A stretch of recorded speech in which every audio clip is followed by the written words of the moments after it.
जब हम बात कर रहे होते हैं बेसिक अरिथमेटिक के बारे में, तो हमें अच्छा खासा अंदाज़ा होता है कि हम किन नंबर्स के साथ खेल रहे हैं।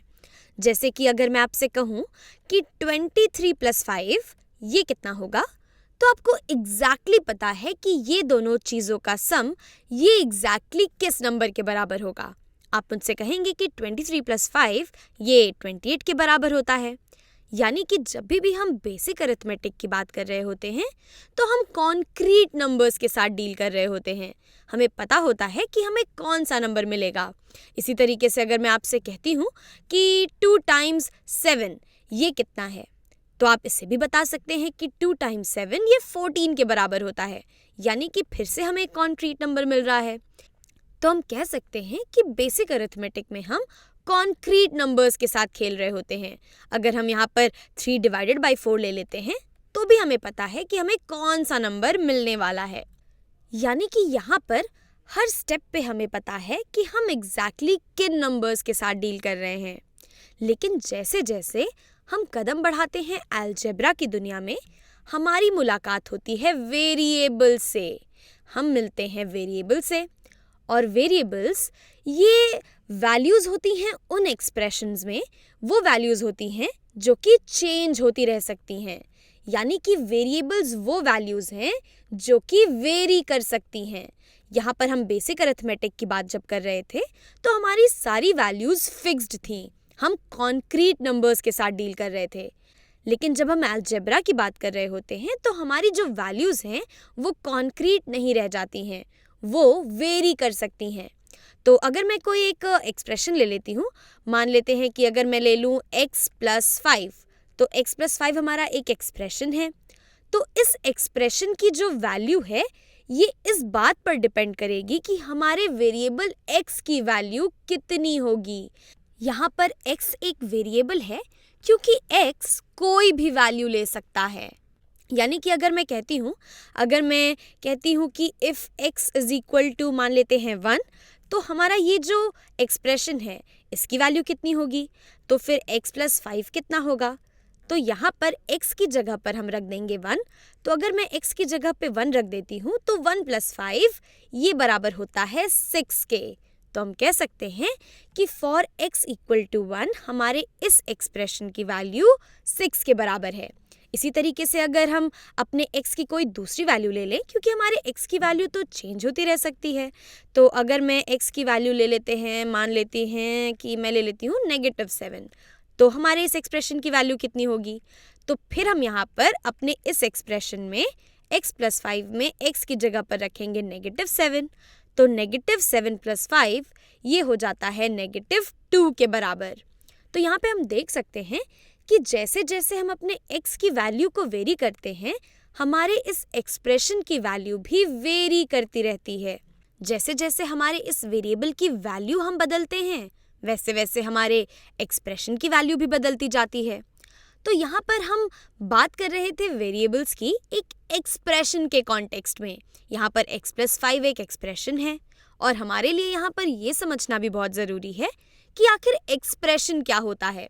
चलो वेरिएबल्स तो समझ आ गया कि इनकी वैल्यू बदलती रहती है, लेकिन आखिर हम ये एक्सप्रेशन क्या कर रहे हैं। तो जैसे कि जनरली एक्सप्रेशंस का मतलब होता है कुछ एक्सप्रेस करना, मैथ में भी ये एक्सप्रेस ही करते हैं।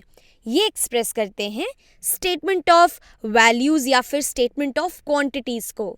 मेरा मतलब है कि एक्सप्रेशंस वो स्टेटमेंट्स होते हैं जो कि किसी वैल्यू या फिर किसी क्वांटिटी को एक्सप्रेस कर रहे हों मैथमेटिकल तरीके से। जैसे कि यहाँ पर x + 5 ये एक एक्सप्रेशन है क्योंकि ये रिप्रेजेंट कर रहा है एक क्वांटिटी को। हम कह सकते हैं कि x + 5 ये एक एक्सप्रेशन है, और इस एक्सप्रेशन की वैल्यू इस बात पर डिपेंड करती है कि हमारे वेरिएबल x की वैल्यू क्या होगी। इसी तरीके से अगर मैं कोई और एक्सप्रेशन ले लूँ, मान लेते हैं अगर मैं ले लेती हूँ y + z, तो y + z ये भी एक एक्सप्रेशन है क्योंकि y + z ये भी एक एक्सप्रेशन है। अगर मुझे y और z की वैल्यू पता है, तो हम बता सकते हैं कि हमारे इस एक्सप्रेशन की वैल्यू क्या होगी। तो ये एक स्टेटमेंट है जो कि एक्सप्रेस कर रहा है y और z के सम को। तो मान लेते हैं अगर y की वैल्यू 1 है और z की वैल्यू 2 है, तो हम कह सकते हैं कि y प्लस z 1 प्लस 2 या फिर 3 के बराबर होंगे। इसी तरीके से अगर y की वैल्यू मान लेते हैं 0 है और z की वैल्यू है -2, तो 0 प्लस -2 ये -2 के बराबर होगा। यानी कि जो एक्सप्रेशन की वैल्यू है ये इस बात पे डिपेंड करेगी कि हमारे वेरिएबल्स ये क्या वैल्यू लेते हैं। और इसके अलावा भी मैं कई सारे और एक्सप्रेशन लिख सकती हूँ। अगर मैं x, y, z ले लूँ तो ये भी एक एक्सप्रेशन है। इस तरीके से हम कई सारे एक्सप्रेशंस और लिख सकते हैं और यहाँ पर हमारी ये वेरिएबल्स ये तय करेंगे कि हमारे इस एक्सप्रेशन की वैल्यू क्या होगी। तो ये तो हम बात कर रहे थे वेरिएबल्स की एक्सप्रेशंस के कॉन्टेक्स्ट में, लेकिन हम वेरिएबल्स की बात इक्वेशन के कॉन्टेक्स्ट में भी कर सकते हैं। हम बात कर सकते हैं वेरिएबल्स की इक्वेशन के कॉन्टेक्स्ट में। यहाँ पर मैं इसे अंडरलाइन कर देती हूँ और इस एक्सप्रेशन को भी अंडरलाइन कर देते हैं। ठीक है, तो अब इक्वेशन क्या होता है? तो इक्वेशंस में हम एक्सप्रेशंस को इस तरीके से सेटअप करते हैं कि वो एक दूसरे के बराबर हों। अगर हम कह दें कि x प्लस 3 बराबर है 1 के, तो यहाँ पर हमारे पास दो एक्सप्रेशंस हैं x प्लस 3 और 1, और ये दोनों एक्सप्रेशंस आपस में एक दूसरे के बराबर हैं, तो हम कह सकते हैं कि ये एक इक्वेशन है। और ऐसे इक्वेशंस में जहाँ पर हमारे पास सिर्फ एक वेरिएबल होता है, हम आसानी से पता लगा सकते हैं कि हमारे इस वेरिएबल की वैल्यू कितनी होनी चाहिए।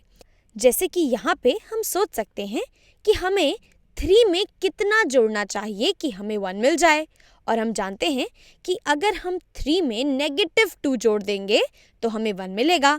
तो हम कह सकते हैं कि यहाँ इस इक्वेशन में हमारे वेरिएबल x की वैल्यू ये -2 के बराबर है। तो इस इक्वेशन के कॉन्टेक्स्ट में हमारे x की वैल्यू पर एक कंस्ट्रेन है कि ये सिर्फ -2 हो सकती है, लेकिन ऐसा ज़रूरी नहीं है। जैसे कि अगर मैं लिखती हूँ x plus y plus z equal to, मान लेते हैं ये बराबर है 5 के, तो यहाँ हमारे पास दो एक्सप्रेशंस हैं जो कि एक दूसरे के बराबर हैं, x plus y plus z और 5। और 5 की अगर हम बात करें तो ये भी कुछ एक्सप्रेस कर रहा है, इसलिए ये भी एक एक्सप्रेशन है। तो ये हमारा एक इक्वेशन है। तो यहाँ पर x, y और z की वैल्यू पे कोई भी कंस्ट्रेंट्स नहीं है।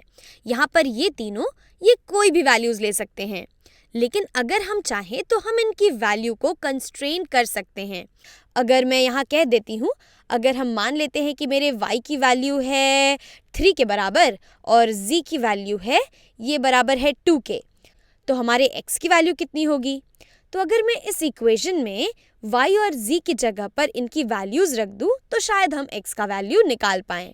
तो अगर हम y की जगह रख देते हैं 3 और z की जगह रख देते हैं 2, तो यहाँ पर ये हो जाएगा x plus 3 plus 2 equal to 5। इसका मतलब है कि x प्लस 3 प्लस 2 5 के बराबर होता है, यानी कि x plus 5 is equal to 5। तो अब हमें ये सोचना है कि हमें 5 में कितना जोड़ना चाहिए कि हमें 5 ही मिले। तो यहाँ से हम कह सकते हैं कि हमें 5 में कुछ भी नहीं जोड़ना है, यानी कि x की वैल्यू ये 0 के बराबर होनी चाहिए। तो यहाँ पर हमने x की वैल्यू को कंस्ट्रेन कर दिया है। यहाँ x ये सिर्फ 0 के बराबर हो सकता है, इसलिए हमने x की वैल्यू पर कंस्ट्रेन डाल दिया है। तो मुझे उम्मीद है कि आप समझ पाए होंगे कि एक्सप्रेशंस और इक्वेशंस में क्या अंतर होता है। एक बार फिर से इसे दोहरा लेते हैं। एक्सप्रेशंस ये स्टेटमेंट्स होते हैं किसी वैल्यू या फिर किसी क्वांटिटी के, और इक्वेशंस हमें तब मिलते हैं जब हम एक्सप्रेशंस को एक दूसरे के बराबर कर देते हैं। तो ये तो अंतर था एक्सप्रेशंस और इक्वेशंस में। और एक और बात जो हमने सीखी है वो है वेरिएबल्स के बारे में। तो वेरिएबल्स ये वेरी करते हैं और ये कोई भी वैल्यू ले सकते हैं। तो इसी के साथ चलिए थोड़ी सी प्रैक्टिस कर लेते हैं एक्सप्रेशंस की वैल्यूज़ को निकालने का। तो इसे मैं थोड़ा ऊपर करती हूँ। तो मान लेते हैं कि मुझे पता लगाना है कि x रेज टू y ये कितना होता है। x रेज टू y का मतलब है कि हमें x को y टाइम्स मल्टीप्लाई करना है, और यहाँ पर ये एक एक्सप्रेशन है।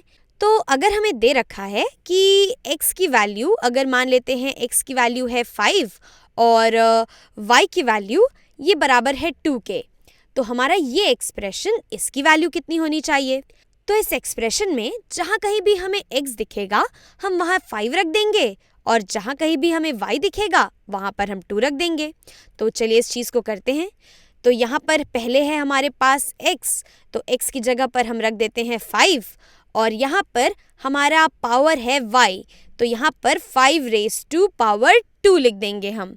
तो 5 रेज़ टू 2 का क्या मतलब होता है? 5 रेज़ टू 2 का मतलब है 5 टाइम्स 5। तो 5 टाइम्स 5 ये बराबर होता है 25 के। तो x रेज़ टू y ये 25 के बराबर होता है अगर x की वैल्यू है 5 और y की वैल्यू है 2। इसी तरीके से हम दूसरी x और y की वैल्यूज़ के लिए भी इस एक्सप्रेशन की वैल्यू निकाल सकते हैं। तो मान लेते हैं कि इस बार मुझे दे रखा है कि x बराबर है, मान लेते हैं ये एक नेगेटिव वैल्यू के बराबर है और y बराबर है मान लेते हैं 3 के। तो अब यहाँ से x रेज़ टू y की वैल्यू क्या होगी? तो x की जगह पर हम रखेंगे -2 और y की जगह पर हम रखेंगे 3। तो -2 रेज़ टू 3 है हमारे पास, यहाँ पर मैं इसे ब्रैकेट में लिख देती हूँ। तो -2 रेज़ टू 3 का मतलब है कि हमें -2 को 3 टाइम्स मल्टीप्लाई करना है। तो -2 टाइम्स -2 टाइम्स -2 ये हो जाता है -8 के बराबर। तो हम कह सकते हैं कि x रेज़ टू y की वैल्यू है -8 के बराबर अगर x की वैल्यू है -2 और y की वैल्यू है 3 के बराबर। और इसके अलावा भी इसी तरीके से हम और भी एक्सप्रेशंस की वैल्यू को इवैल्यूएट कर सकते हैं। तो मान लेते हैं कि हमारे पास है √x + y - x। तो हमें इस एक्सप्रेशन की वैल्यू निकालनी है। अगर हमें दे रखा है कि x की वैल्यू है 1 के बराबर और y की वैल्यू है 8 के बराबर, तो इसका मतलब है कि जहाँ कहीं भी हमें x दिखेगा उसकी जगह पर हम रखेंगे 1 और y की जगह पर हम रखेंगे 8। तो इस एक्सप्रेशन को हम ऐसे लिख सकते हैं कि हमारे पास है √x + y, x की जगह पर आएगा 1 और y की जगह पर आएगा 8 और इसमें से हमें सब्ट्रैक्ट करना है x यानी कि 1 को। और 1 + 8 यहाँ पर इसे हटाकर मैं लिख सकती हूँ 9 क्योंकि 1 + 8 होता है 9 के बराबर और प्रिंसिपल रूट ऑफ 9 ये बराबर होता है 3 के। तो यहाँ पर हमारे पास है 3 - 1 जो कि बराबर होता है 2 के।